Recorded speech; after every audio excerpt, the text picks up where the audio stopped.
Coucou, bonjour et Coucou. bienvenue sur la chaîne Data qui est Chouette. une chaîne dédiée à la présentation de services data. Je suis en compagnie de Amar que vous connaissez bien et nous avons un invité, Philippe. Alors Philippe va nous parler de Azure AI Studio et notamment avec quelques cas d'usage. Alors Philippe, tu travailles chez Microsoft mais dans une autre division que la nôtre. Tu peux nous en dire un peu plus sur ton rôle? Ouais, moi j'adresse les clients plutôt IMIA, donc pas que France, vous l'avez compris, et je me suis spécialisé dans tout ce qui est IA. Donc au quotidien, j'accompagne nos clients dans l'adoption des technologies Microsoft, mais liées à l'intelligence artificielle, la Gen AI. Donc mes conversations journalières, ça va être fine-tuning, RAG, etc., etc. Au-delà de ça, est-ce que tu peux nous en dire un peu plus de ton parcours? Peut-être au-delà de Microsoft. Je crois que tu as une chaîne YouTube et des choses du genre. Ouais. Écoute, mon parcours, je suis issu d'IBMer, donc très vite, j'ai baigné dans l'informatique. Mon père m'avait dit d'ailleurs, hey, l'informatique, c'est un métier d'avenir. Donc peut-être que c'est pour ça que j'en suis là aujourd'hui. Je suis plutôt quelqu'un qui essaye, je suis plutôt quelqu'un qui n'a pas peur d'échouer, un peu de sortir des sentiers battus. Euh, J'aime bien aussi tester les nouvelles technologies. Je trouve que maintenant, avec l'IA, on arrive à faire des choses qui sont juste fabuleuses. Et puis, de manière générale, je suis quand même un gros bosseur. Donc, effectivement, j'ai une chaîne YouTube qui est dédiée à Azure, pas que à l'IA de Microsoft, mais qui est dédiée à Azure, même si je parle un peu de Copilot. Et puis, j'ai aussi une chaîne Twitch. Et puis, j'ai écrit un livre, d'ailleurs, sur, devinez quoi, Azure, forcément. Alors Philippe, Anne nous a fait un tour d'horizon de Azure AI il y a environ 3 mois sur la chaîne Data Chouette. Ton challenge, et si tu l'acceptes, est de nous présenter en quelques 30 minutes des cas d'usage et des démos. Je sais pas ce qui avait été négocié, tu m'avais dit 1 heure. Plus le temps passe avec Romain, moins j'ai de temps. Et c'est vrai, plus ça va et moins il y a de temps. Au début, il me dit t'auras 1 heure, ensuite il me dit une demi-heure. Non mais attends. Bref, allez, vas-y. On parle souvent de l'IA, mais en quoi la data va jouer un rôle dans l'IA? Quel est l'objectif de la data derrière? La question, elle est hyper pertinente parce que moi, je compare souvent l'IA à une voiture. Vous pouvez avoir la meilleure voiture au monde, s'il n'y a pas d'essence, elle ne va pas avancer. Et ben en fait, l'essence, c'est votre data, et la voiture, c'est l'IA. Et le principe, c'est voiture autonome ou pas, les clients, ce qui les intéresse, c'est d'avoir une IA qui va répondre à leurs clients, à leurs utilisateurs, basée sur leurs propres données. Dans Azure, par exemple, moi je fais aussi souvent ce parallèle. Dans Azure, on peut créer des VM, on peut créer des bases de données, on peut créer des web apps, des sites web, etc. Mais le plus important pour un client dans Azure, ce n'est pas toutes ses ressources, c'est sa data. Parce qu'on peut avoir une disponibilité de 99,99%. Si demain, on perd nos données, eh ben, tous nos services, ils ne servent à rien. Donc la data, moi, je prends souvent ce parallèle, c'est comme un oignon. Le cœur de l'oignon, c'est là où ça pique le plus. Eh ben, en gros, il faut protéger sa donnée. Et tout comme dans le monde de l'informatique tel qu'on connaît, eh ben, quand on a de la data, il faut la protéger encore plus quand elle est utilisée par une IA. Pourquoi je sauvegarderais ma donnée chez Microsoft et pas chez OpenAI, par exemple? Alors, il y a sauvegarder la donnée et la stocker. Mhm. Les deux, concrètement, pour une intelligence artificielle, ont leur importance. On ne peut pas sauvegarder sa donnée chez OpenAI. Par contre, on peut envoyer sa donnée et demander à OpenAI de baser ses réponses, que ce soit via ChatGPT 3.5, 4, comme on a tous entendu parler, et donc de baser ses réponses sur nos propres données. Le point, c'est que si vous demandez à l'IA de ChatGPT dans OpenAI qui est le propriétaire des données, qui est le propriétaire des prompts, donc ce que j'écris, et des completions, donc ce qui est généré par l'IA, on va vous dire c'est la société ChatGPT.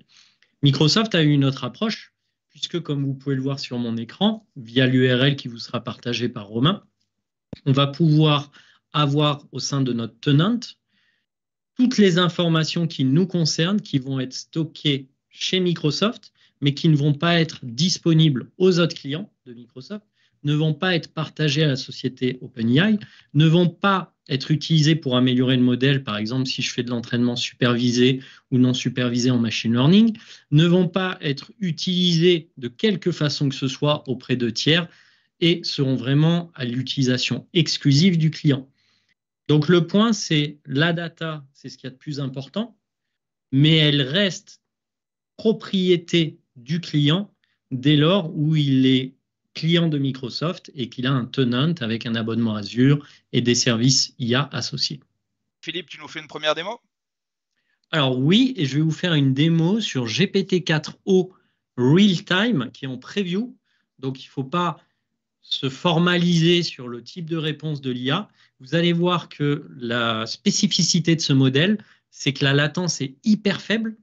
C'est qu'on se retrouve avec un modèle qui imite tellement bien l'être humain qu'on ne voit pas la différence. On dirait que je parle à un ami qui est british, qui a un fort accent anglais. Vous allez voir qu'on peut générer une conversation de A à Z avec une IA et que si quelqu'un était à côté de nous, il se dirait, bah, en fait, il parle à un copain par téléphone, il ne parle pas à une IA. Donc oui, j'ai préparé une petite démo. Il faut savoir en plus que ce modèle, la version 4o Real-Time, est sortie il n'y a même pas 24 heures chez Microsoft. Donc c'est vraiment de la preview de la preview. Donc on attaque? Allez. Allez, c'est parti. Donc pour la petite histoire, j'ai donné plutôt une personnalité à mon IA. Je lui ai dit qu'il était Deadpool. J'espère que vous avez toutes et tous vu le film parce qu'il est excellent le 3. Il tue plein de monde pendant 1h30 et on se marre du début à la fin. Donc il va être Deadpool, donc il va parler comme lui. Donc autant vous dire que ça peut être parfois un langage fleuri. Et puis j'ai préparé un petit jeu de rôle avec lui et voilà, je vous laisse écouter, c'est parti. Salut, tu vas comment aujourd'hui? Salut, ça va très bien. Faire une Spartan Race, est-ce que tu pourrais m'aider? Oh, une Spartan Race. C'est un défi génial. C'est une course très exigeante physiquement, mais très gratifiante. Pour t'entraîner, il est important de te concentrer sur plusieurs aspects. 1. Entraînement en force. La Spartan Race implique souvent de grimper, ramper. Ouais, alors tu as plein de bons conseils, mais ce que je t'ai pas dit, c'est que j'ai une tendinite au talon d'Achille. Ah, je vois. Dans ce cas, il est primordial de soigner ta tendinite avant de te lancer dans un programme d'entraînement intensif. Voici quelques recommandations. 1. Repos et récupération. Écoute ton corps et Je vais écouter mon corps une autre fois parce que justement ce soir, j'ai un rendez-vous avec ma femme. On fête nos 10 ans. J'habite à Lyon. Est-ce que tu aurais l'idée, l'adresse d'un bon restaurant à Lyon pour fêter nos 10 ans de mariage? Toutes mes félicitations pour vos 10 ans de mariage. Pour une soirée spéciale à Lyon, je te recommande le Gourmet de 16, un restaurant étoilé Michelin. C'est cher, restaurant étoilé, mais ok. Je vais faire un crédit auprès de ma banque et je vais inviter ma femme. Pas de souci. Autre point, est-ce que tu peux faire preuve de sarcasme avec moi? Le sarcasme, le langage universel de l'humour subtil. Je suppose que vous pourriez considérer cette soirée comme un investissement dans votre relation. Après tout, rien ne dit « je t'aime » comme une facture de restaurant assez salée pour rivaliser avec le Rhône. C'est excellent. Franchement, c'est excellent ce que tu viens de me dire. Je ne sortirai pas cette blague à ma femme parce que sinon je vais me faire défoncer. Mais un dernier point, j'aimerais que désormais quand on parle ensemble, à chaque fois que je te parle en français, tu répètes ma phrase, mais dans une autre langue, par exemple l'anglais. Est-ce que tu peux faire ça? D'accord. À partir de maintenant, je... En anglais, n'oublie pas. Je te demande de me répondre en anglais. Got it. From now on, I'll respond to you in English. Perfect. En quoi tu es différent d'une autre IA? How are you different from another bot? Parfait, tu as bien suivi mes recommandations. Allez, merci, bonne journée. Merci à toi. Bonne soirée et profite bien de ton dîner. J'y manquerai pas. Impressionnant.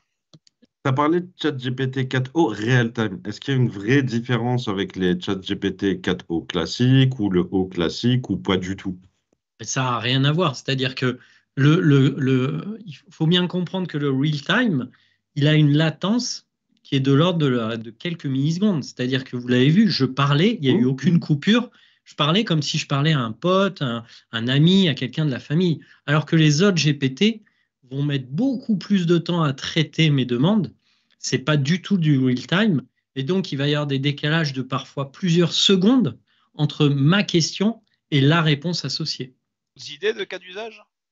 Alors, typiquement, si vous êtes des joueurs comme moi, par exemple World of Warcraft ou autre, on a toujours des PNJ dans des mondes ouverts avec des gens qui sont pilotés par une pseudo-IA qui vont avoir un rôle prédéfini pour vous répondre toujours à le même type de questions. Imaginez la puissance de GPT-4 Preview pour ce type de cas d'usage. Pareil pour la création de contenu vidéo. On peut parler à une IA et lui demander des conseils, elle va nous aider. Et puis, pensez typiquement, vous avez un accident aux États-Unis et vous ne parlez pas un mot d'anglais. Vous vous retrouvez à l'hôpital et il y a une infirmière américaine qui vous demande qu'est-ce que vous avez. Sauf que vous ne parlez pas anglais et elle ne parle pas français. Typiquement, avec ce genre d'outil, comme vous l'avez vu, elle va pouvoir faire une transcription en temps réel de ces questions dans votre langue. Et quand vous allez lui répondre, l'IA va vous répéter, mais dans la langue de l'infirmière américaine. J'entends souvent parler RAG, fine-tuning. Est-ce que tu peux m'en dire un peu plus? Ouais, alors, très simple. Je vais vraiment différencier le fine-tuning et le RAG, même s'ils peuvent être utilisés ensemble sur une même IA. Le fine-tuning, si je devais comparer, c'est vous et moi, on a fait des études communes jusqu'à nos 18-20 ans. Donc, par exemple, on a fait l'école, le collège, le lycée. Et puis après, on a décidé de se spécialiser. Romain, par exemple, il s'est spécialisé dans la data. Moi, je me suis spécialisé dans tout ce qui est architecture. En fait, le fine-tuning, c'est le fait de spécialiser une IA basée sur votre jeu de données pour qu'elle apprenne d'une certaine façon un métier. Donc, je peux fine-tuner mon IA à partir de plein de recettes différentes pour qu'elle soit un chef pâtissier aussi bien que Philippe Etchebest. Et le RAG, c'est un peu différent. C'est que le fine-tuning, c'est basé sur un dataset d'entraînement.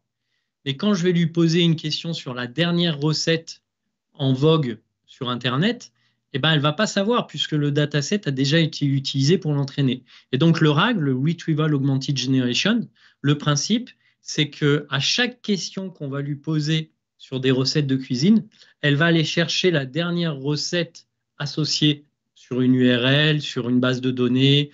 Donc, il y a plein de types de données différentes, ce qui va permettre d'avoir toujours des réponses à jour. Donc, le fine-tuning, c'est j'apprends un métier. Le RAG, c'est à chaque fois qu'on me pose une question sur mon métier, j'aurai toujours la dernière réponse au goût du jour. Donc là, je suis dans le portail AI Studio. J'ai choisi d'utiliser un LLM, Large Language Model, qui s'appelle GPT-4o en version 2024-08-06. Alors, vous voyez, c'est pas bête de connaître la version parce que ça permet de savoir à peu près quand est-ce que ces données d'entraînement ont été utilisées. Donc, si je lui dis qui est le Premier ministre en France, il va me répondre Elisabeth Borne. Donc, il n'est pas à jour. Lui, il pense qu'il est encore avec Elisabeth Borne. Donc, si je lui demande si ces données, quand est-ce que ces données ont été injectées, il va me dire 2023 à peu près. Sauf que moi, je veux vraiment une réponse au goût du jour. Le dernier Premier ministre en date, à l'heure où on enregistre cette vidéo, c'est Michel Barnier. Alors, comment je vais faire? Premièrement, il faut que je truste d'une certaine façon une source. C'est-à-dire que je ne peux pas lui demander d'aller chercher l'information de nulle part. Alors, on peut parler de Wikipédia et de ses défauts, n'empêche que là, à l'heure actuelle, la page Wikipédia, elle dit que c'est Michel Barnier, le Premier ministre en France. Donc, je récupère l'URL. Ce que je vais faire, je vais faire du RAG. Donc, je vais faire un add data source, ici. Ensuite, je vais lui dire que la donnée par rapport aux questions que je vais lui poser, elles vont se retrouver, dans mon cas, sur une URL. Donc, je choisis une URL. Je choisis un service qui va indexer cette page web. Et ce service, c'est iChurch. Donc, lui, son but, c'est d'indexer. Alors, on pourra parler des différents types d'indexation, vectorielles, keywords, etc. Mais ce n'est pas très important pour la démo. L'important, c'est je choisis un service qui va indexer ma donnée. Je choisis de stocker ces données à indexer dans un storage account, Azure, par exemple celui-ci. Je nomme mon index. Et là, bien entendu, je copie l'URL. Et une fois que j'ai fait ça, ce qu'il va faire, c'est qu'il va indexer la page web. Et pour une prochaine question, cette fois, quand je lui pose la question qui est le Premier ministre en France, il va me dire au 5 septembre, il a été nommé Michel Barnier, Premier ministre en France.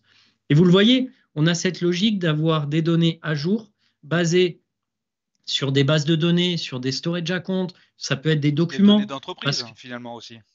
Exactement. Alors, dans mon cas, ce n'est pas une donnée d'entreprise, puisque je prends une page Wikipédia qui correspond au Premier ministre en France. Mais demain, votre société, elle a des PDF, elle a des PowerPoint, elle a des Word, elle a des Excel, elle a des bases de données SQL, etc.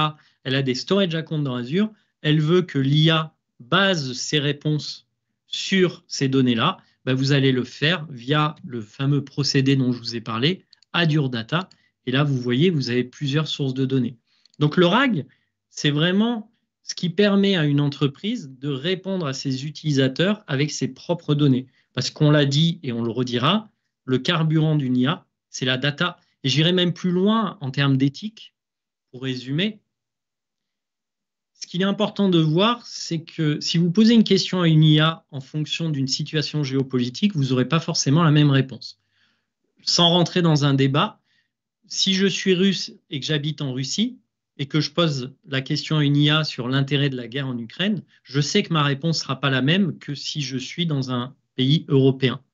Pourquoi? Parce que les données d'entraînement de mon IA sont basées bien généralement sur des données publiques. Ces données publiques, elles sont écrites par des journalistes. Ces journalistes, forcément, dépendent de différents pays, de différentes cultures et vont avoir une vision différente sur un conflit armé.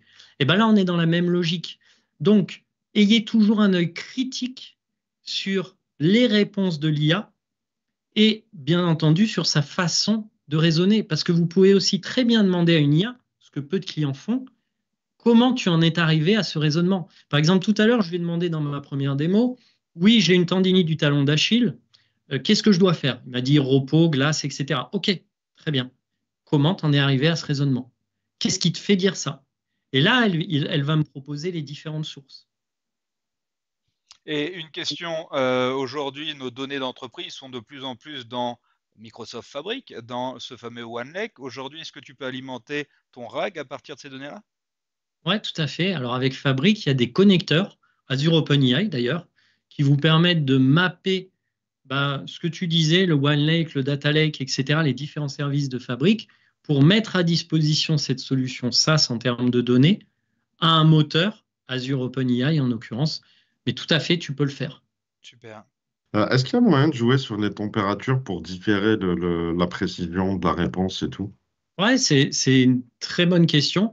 En fait, la température, donc, elle va définir le degré de créativité de l'IA dans ses réponses. Donc, plus la température est élevée, plus des questions de type fais-moi un poème sur les informaticiens, sors-moi une blague vont être pertinentes, puisqu'en fait, elle va créer de toutes pièces. Parce que la Gen AI, c'est quoi? C'est la génération de contenu. Ce contenu, ça peut être du texte, ce que je vous montre là, ça peut être de l'audio, ça peut être de la vidéo avec Sora. Donc la température, c'est un point très important.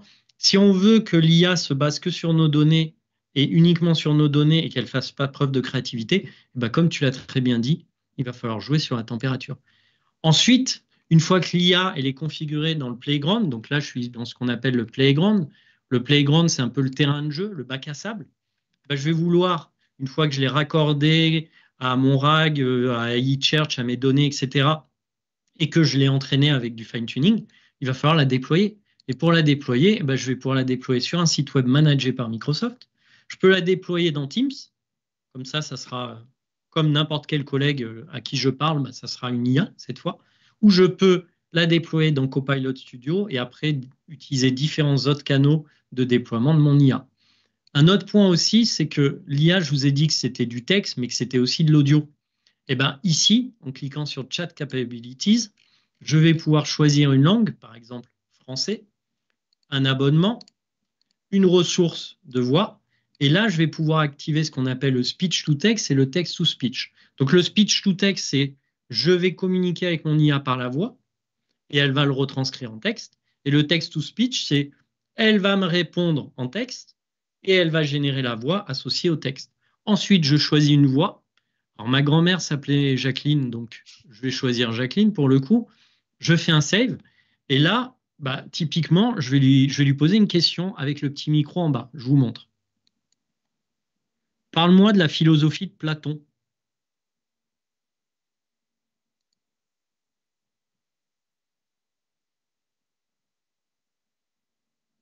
L'information demandée n'est pas disponible dans les données récupérées. Veuillez essayer une autre requête ou un autre sujet. Alors là, c'est très important. On pourrait croire que la démo n'a pas marché. C'est ce qu'on pourrait se dire. Pas du tout, parce qu'en fait, ma démo, elle est basée sur mes données.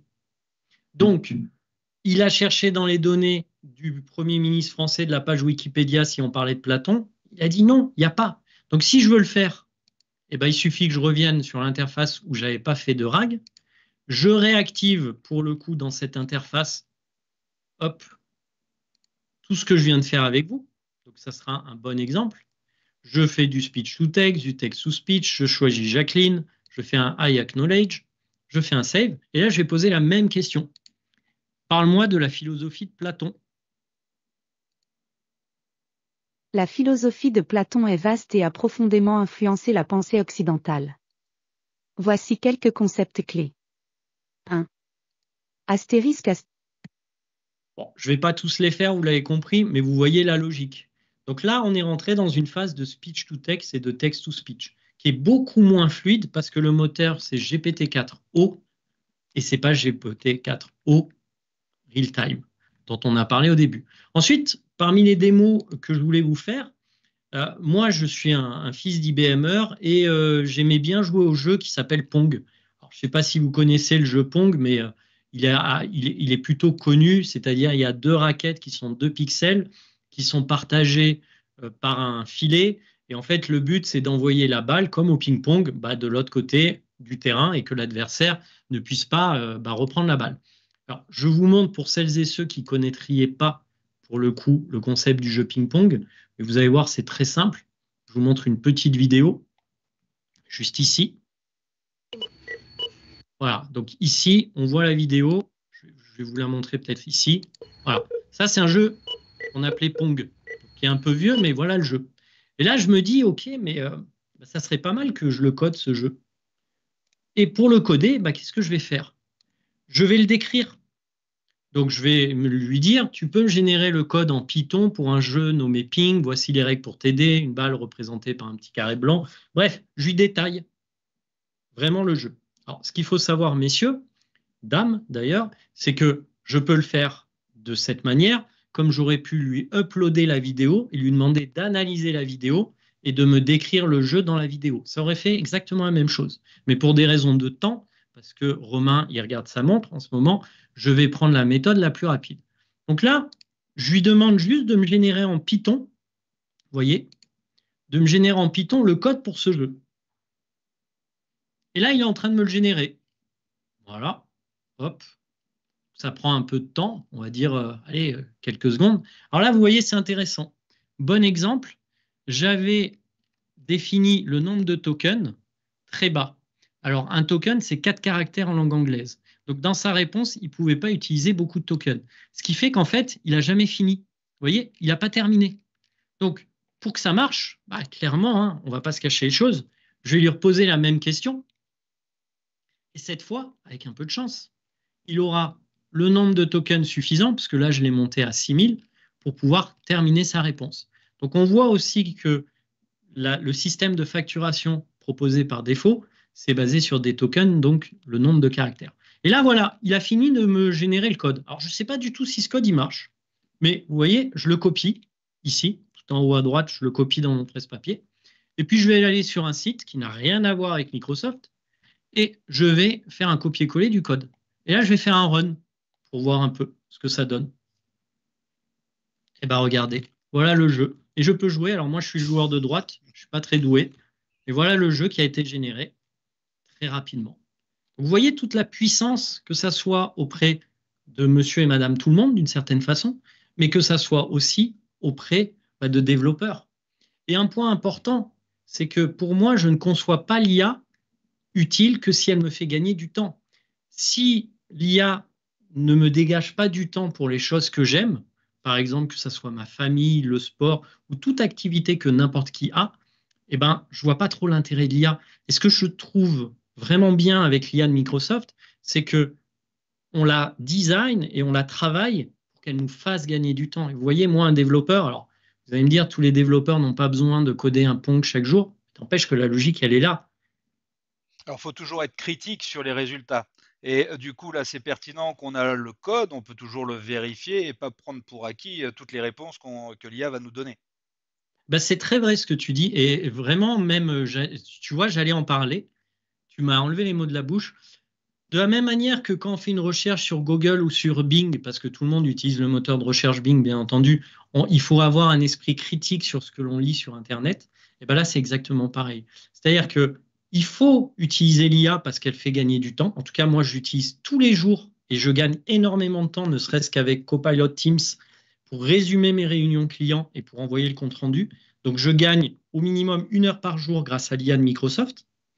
Pour autant, je relis toujours les comptes rendus parce qu'ils ne sont pas toujours parfaits, même si objectivement, elles s'améliorent énormément. 99% des comptes rendus qui sont générés le sont correctement. Et c'est là aussi où je voulais en venir, c'est que ça me fait gagner du temps. J'ai une petite phase de vérification, mais là, l'IA est vraiment utile. Un autre exemple tout bête, et je finirai là-dessus sur la démonstration. On sait que plus un cancer est détecté tôt, sur certains types de cancers, par exemple le cancer du sein, plus le pronostic va être favorable.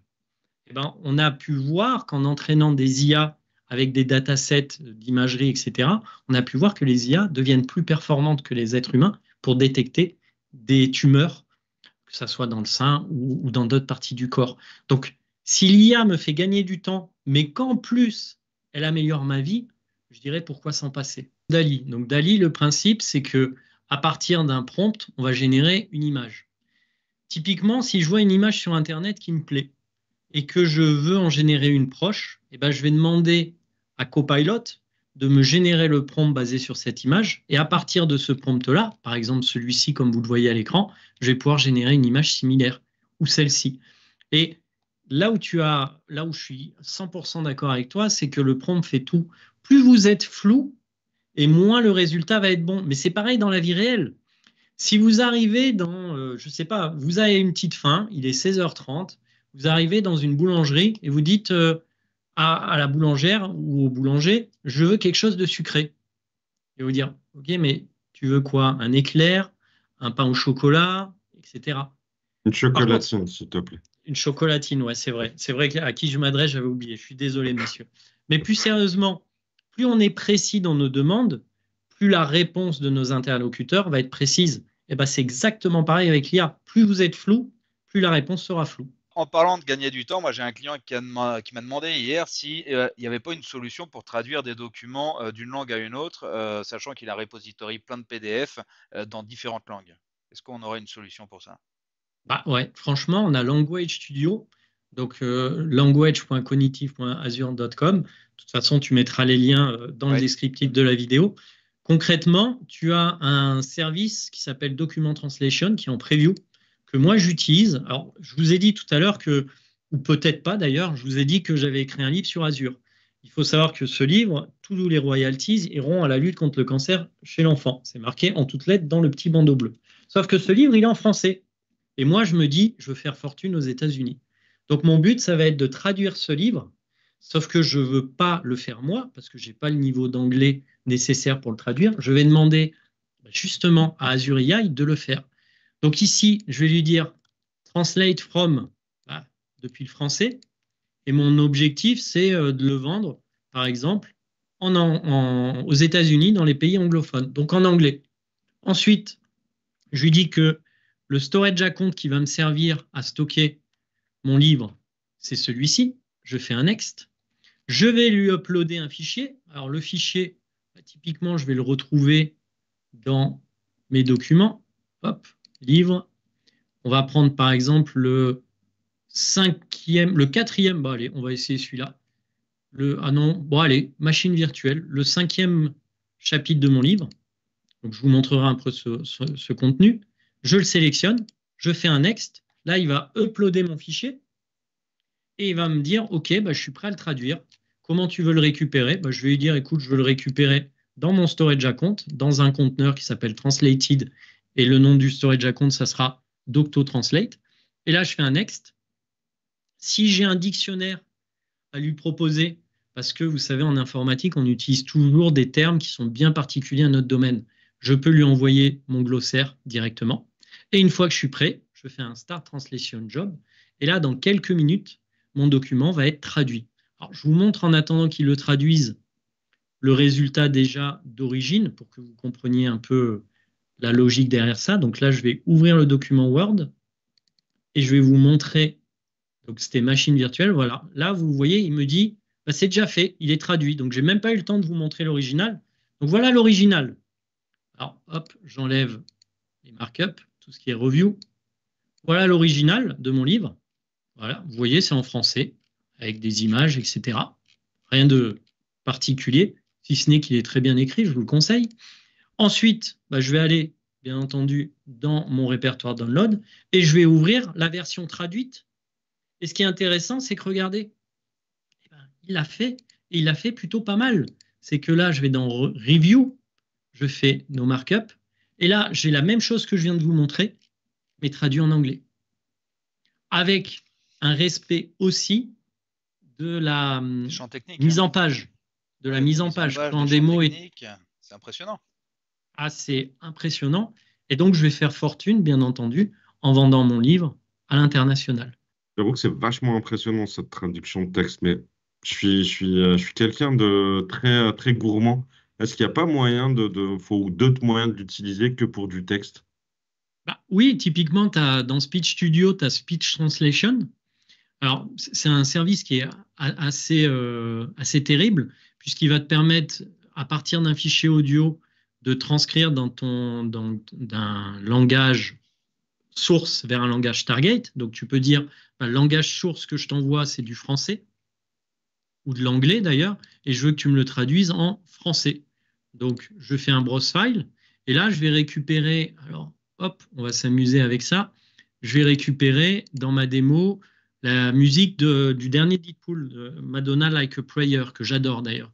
Donc là, je lui envoie la musique, et là, ce qu'il va faire, c'est qu'il va déjà retranscrire dans Original Text la musique, et dans Translated Text, il est capable de me transcrire de l'anglais vers le français, en gros, de n'importe quelle langue. Et regardez, mon histoire, tout le monde doit rester seul, je vous entends parler, call my name, etc., etc. Et là, on a le texte original qui apparaît au fur et à mesure. Et vous pouvez exporter ça pour les développeurs au format JSON. Je veux pouvoir faire des vidéos qui ont une portée mondiale. Sauf que mon anglais n'est pas suffisant. Et il y a quelques temps, il y a quelques semaines, j'avais créé une vidéo sur le RAG, le Retrieval Augmented Generation. Vous voyez, c'est ça la vidéo, etc. Et ce que je lui ai dit, c'est à partir de cette vidéo, ce que je veux, c'est que tu m'enlèves ma voix, tu choisisses une voix qui est proche de la mienne et tu me fasses la même vidéo, mais cette fois avec une voix anglaise. Et le résultat est bluffant. Je vous montre. On the Create a Project button. At that time, Azure will deploy the resources necessary to create and use my vector index for RAG use, namely the Light Church service, the LIAB project, and of course a storage envoying choices. Voilà. As you can see, Donc, you can Il va pas specify changer blob l'image, files il va pas essayer de mapper, mais il va juste, enfin c'est déjà beaucoup. Défaut, mais c'est un produit qui est en preview, faut pas l'oublier, donc il n'est pas parfait du fait qu'il soit en preview. Et puis il vous permet aussi d'avoir bien entendu les sous-titres. Ça c'est plutôt pas mal, puisqu'il peut générer des sous-titres. Alors tu peux corriger, oui, tu peux corriger, mais ça prend du temps. Ça prend du temps. Et mais en tout cas, c'est une bonne porte vers l'avenir, puisque à l'avenir, une même vidéo pourra être disponible en plusieurs langues sans avoir besoin de faire du doublage. Et un dernier point, je ne vais pas vous le montrer parce que Romain va dire oui, on n'a pas le temps, tout ça, mais je me suis amusé à cloner ma voix. Et donc, je peux très bien utiliser ma voix sur cette vidéo, mais en anglais. Parce que là, en fait, son rôle, ça a été de choisir la voix la plus proche de la mienne pour la vidéo. Et vous avez écouté, ce n'était pas ma voix, mais c'était une voix qui était proche. Et bien maintenant, on est capable de cloner une voix, et ça, je l'ai fait depuis des mois, et ça marche très très bien, et d'utiliser cette voix pour faire de la doublure, du doublage plutôt. Et cette voix, je vais pouvoir l'utiliser dans d'autres services. Par exemple, en termes de service, le text-to-speech avatar. Imaginez, j'ai une dame, alors c'est une dame qui est virtuelle pour le coup. Cette dame, je vais lui dire qu'elle va me parler en français, mais qu'elle va se baser sur ma voix. Et je vais lui dire « Salut, comment tu vas aujourd'hui ?» Donc ça, c'est ce que je veux lui faire dire. Sauf qu'elle ne va pas le dire avec une voix synthétique, elle va le dire avec ma propre voix. Donc comme j'ai tendance à parler vite, je vais accélérer ma voix. Je vais la mettre à 1.1 pour que tout le monde la reconnaisse. Sinon, ils vont dire « Il est lent aujourd'hui ». Je peux aussi, derrière cet avatar, mettre un background. Donc le background, ça peut être mon bureau. Donc regardez, je vais prendre mon bureau tel que vous le voyez depuis le début de cette vidéo. Je le sélectionne. Et puis après, je vais faire un generate vidéo. Et ce qui va se passer, c'est que l'IA va générer à partir de ma voix, les mouvements labiaux de mon avatar virtuel. Donc, en fait, elle va parler en français avec ma voix, mais en plus avec une synchro labiale. Je vous montre. Salut, comment tu vas aujourd'hui? Je suis gardien dans un supermarché, je suis à la sécurité. Et on m'a dit que dernièrement, il y avait une femme qui était tombée. Sauf que sur une journée, je sais pas, on ne sait pas exactement l'heure, on sait que c'était à un moment de la journée. Et bien là, je vais chercher woman falling pour dire une femme qui est tombée. Et il va m'amener sur le time code, vous voyez. Et là, si je reviens un peu en arrière, on voit cette dame qui marche, ou pas, d'ailleurs, ça dépendra. Elle n'a pas vu qu'il y avait une flaque de café, et hop, elle est tombée. Alors, superbe actrice sur le coup, mais vous le voyez, on a pu tomber sur le bon time code. Et c'est pareil, on sait aujourd'hui qu'il y a une bouteille de lait ou un verre de lait qui a été renversé. Là, on a l'image. Et ben, je vais lui dire, OK, qui l'a fait? C'est qui a fait la bêtise? Et là, hop, on voit que le monsieur, sans faire exprès, a renversé un verre de lait, mais qu'il n'est pas resté pour nettoyer. Peut-être qu'il a prévenu la sécurité en disant, il y a eu un incident, merci d'aller voir. Donc, on est capable, en langage naturel, d'analyser des vidéos. Et ça aussi, c'est plutôt pas mal pour mieux comprendre un accident de voiture, pour mieux comprendre, typiquement comme on peut le voir là, des accidents qui ont lieu. Et d'ailleurs, je fais un petit parallèle. Au début, on n'en a pas parlé, mais ce que j'aime avec l'IA, c'est toutes ces possibilités. Je peux très bien lui dire, regardez, je peux lui uploader une image d'un accident. Donc, heureusement, ce n'est pas mon véhicule, mais je vous montre quand même très rapidement. Donc, il y a un véhicule qui est accidenté, d'accord? Et on va dire, bah, moi, je me considère comme un gendarme. Aujourd'hui, je suis gendarme avec vous. Voilà mon véhicule, juste avant de venir à cette session data chouette avec Romain. Comme j'étais stressé parce que j'allais revoir Romain, tout ça, eh ben, j'ai eu un accident. Ouais, qu'est-ce que je vais faire là? Je vais lui uploader l'image et je vais lui dire, peux-tu me générer le procès-verbal de constatation en tant que gendarme primo intervenant? Alors, je vais lui dire, c'est fictif, hein, parce qu'il a des sécurités qui font qu'il ne va pas me générer un vrai procès-verbal. Puis heureusement, et là, à partir de tous nos speakers, hein, faut le rappeler. Je sais. Et tu me diras ce que je gagne pour mon intervention quand même. Parce que tu m'as dit, oui, tu choisiras, etc. Donc, il faudra qu'on en parle. Mais regardez, sans trop rentrer dans les détails, je connais bien les procès-verbaux. Et pas parce que je suis allé chercher souvent Romain en garde à vue. Rien à voir. Mais là, regardez. On voit que c'est une berline Toyota. Il a, via son OCR, récupéré la plaque d'immatriculation. Et il a généré le procès-verbal avec... À mon arrivée sur les lieux, voilà ce qui s'est passé. Le véhicule est entré en collision. Quels sont les problèmes, les conditions de la route? Ben, on voit que la route était sèche, la visibilité était bonne. Pas d'odeur d'alcool détectée. Donc là, il invente un peu. On voit quand même que la température elle est à 0,7, ce qui veut dire qu'il fait preuve de créativité. Mais qu'est-ce que j'ai pris comme mesure? J'ai sécurisé les lieux avec des cônes, j'ai appelé une dépanneuse, etc., etc. Et vous voyez toute la puissance de l'IA parce qu'on peut se baser sur le gendarme, mais on peut se baser sur le point de vue de l'accidenté en disant quelles sont les informations que je dois donner à mon assurance. Et on peut aussi se baser sur le point de vue de l'assurance, basé sur cette image, quels sont les montants prévus de réparation de ce véhicule. Donc vous voyez la puissance de l'IA. En fait, ce qui est intéressant avec l'IA, c'est qu'elle s'adresse à tous les métiers et elle va nous faire gagner du temps, tant qu'on pourra utiliser, non pas forcément à travailler pour le coup, mais plutôt à passer avec des gens qu'on aime, à faire des choses qu'on aime. Et c'est là le réel intérêt de cette IA. Super présentation, super démo. Je comprends qu'on va gagner du temps. Maintenant, il faut toujours avoir un œil finalement critique sur tous ces résultats. Je pense que Microsoft a quelques principes de responsabilité. Tu peux nous en citer quelques-uns? Alors oui, ils sont affichés, hein, pour rien vous cacher. Il y a l'équité, la sécurité, la confidentialité, l'inclusion, la transparence, la responsabilité. Mais derrière ces mots, ça ne veut pas dire grand-chose. On va plutôt partir sur des cas concrets pour comprendre tous les enjeux liés à l'IA. J'ai une voiture autonome, je suis aux États-Unis. Je décide donc je la conduis au début, je suis en mode manuel, et puis au bout d'un moment, je me sens suffisamment en sécurité, je la mets en automatique. Elle roule, et puis dans une rue, il y a des voitures qui sont garées sur la droite, et au dernier moment, il y a une personne qui traverse, et mon véhicule la percute. Mon véhicule autonome. Qui est responsable? le constructeur du véhicule, le conducteur qui l'a passé en mode autonomie, ou alors le développeur, enfin les développeurs qui ont créé l'IA qui n'a pas su anticiper. Et on pourrait me dire, ouais, mais c'est facile à dire anticiper parce que peut-être qu'elle a vu au dernier moment et qu'elle n'a pas eu le temps comme n'importe quel conducteur. Mais la vraie question, c'est qui est responsable? Pareil, autre exemple concret. Demain, Romain, tu veux acheter une maison et tu demandes à ton banquier un prêt. Et au moment où tu lui demandes le prêt, il va te demander un dossier avec tout ton historique bancaire, tes fiches de paye, etc. Il envoie une IA et l'IA choisit ou pas, et dans ton cas, on va dire elle n'a pas choisi de t'accorder le prêt. Quels sont tes recours? C'est une IA qui a choisi, mais elle a choisi sur quels critères? Est-ce que c'est ton âge? Est-ce que c'est ton sexe? Est-ce que c'est tes antécédents médicaux suite à une visite médicale? Est-ce que c'est aux nombreux agios que tu as eu après être sorti en boîte de nuit, parce qu'on te connaît, Romain?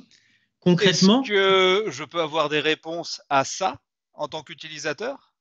Eh ben c'est ça, c'est là tout l'enjeu. C'est-à-dire que derrière, il va falloir que tu demandes que l'IA soit transparente sur les critères qui ont mené à cette décision. Et qui dit IA transparente dit comprendre d'une certaine façon les algorithmes. Parce que c'est facile de dire il faut que l'IA soit transparente, mais qui est assez bon en développement pour checker les algorithmes et pour vérifier que les critères ont bien été pris en fonction de certains non-billets, parce qu'on a tous des billets qui sont liés à notre enfance, à notre expérience, billets liés à la religion, au sexe, etc. Donc en fait, il faut que ça soit une IA qui est complètement neutre, mais qui est capable d'analyser les algorithmes. Et donc, on rentre toujours dans cette logique d'avoir une IA qui est fiable, qui est sécurisée pour éviter justement qu'on la détourne de son usage, qui fait preuve d'équité, c'est ce qu'on vient de dire, pas de stéréotypes en fonction de culture, du sexe, etc., qui fait preuve d'inclusion, qui est transparente, donc auquel vous pouvez lui demander de rendre des comptes, et puis qui est responsable sur l'impact technologique lié à cette IA sur le monde et sur l'environnement. Donc tout ça, c'est des enjeux très importants, et ce que je trouve bien chez Microsoft, c'est qu'on propose à chaque développement d'IA d'avoir une IA responsable. Tout à l'heure, je vous faisais une démo sur la voix, le custom neural voice, etc., le clonage de ma voix. On ne peut pas cloner facilement ma voix, puisque l'IA a des barrières, a des sécurités qui vont empêcher que même si vous m'enregistrez, vous ne pourrez pas cloner ma voix derrière. Il y a plusieurs étapes de sécurité. Ça fait partie d'une IA responsable. Et c'est ce que j'aime chez Microsoft. Super démo, super présentation. Merci beaucoup, Philippe. Je pense que tu en avais encore sous le pied, donc on a été obligé de t'interdire quelques démos, mais on te réinvitera, Marin. On le réinvitera, Philippe. S'il paye son coup, ouais. Alors ça, moi, j'ai plusieurs choses à dire. La première, c'est qu'on a commencé l'enregistrement il y a 2 heures et il m'a dit, au début, je devais avoir 1 heure de démo, ensuite il m'a dit 3/4 d'heure, ensuite il m'a dit 1 demi-heure. Donc plus ça allait, moins j'avais de temps. Ensuite, normalement, messieurs, c'est à vous de m'inviter. La prochaine fois que je suis à Paris, vous m'invitez. En tout cas, plus sérieusement, messieurs, dames, n'hésitez pas, si vous avez des questions sur l'IA, sur LinkedIn, vous m'envoyez un petit message, j'y répondrai avec plaisir. Premier point. Et deuxième point, le plus important, c'est que Amar et Romain, ils passent du temps sur ces vidéos. Ils passent du temps à les monter, ils passent du temps à les enregistrer. C'est un travail derrière qu'on ne voit pas, parce que vous voyez que le résultat. Sauf que le résultat qui va tenir sur 30 minutes, 1 demi-heure, on ne voit pas toutes les heures de travail de préparation en amont. Et donc, pour ça, moi, je les félicite. Je dis chapeau. Et puis surtout, n'hésitez pas à partager cette vidéo, à la liker, à faire en sorte que la chaîne grandisse, parce que franchement, je le répète, le carburant d'une voiture ou une IA, c'est la data. Et c'est là où cette chaîne, elle a tout son sens. Merci beaucoup, Philippe. Et encore merci d'être venu. À bientôt. Merci, à plus. Salut.